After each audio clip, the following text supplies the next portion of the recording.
Hello viewer, we are going to generate some different designs here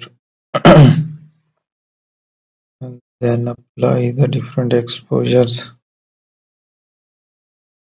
offsets there, gamma correction here as well, so that it is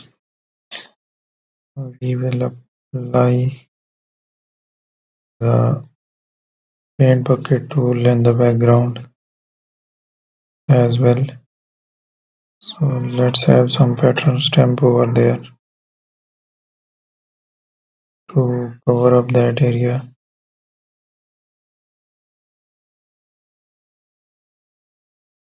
So use the designs here. We will cover the whole area and also use gradient over it.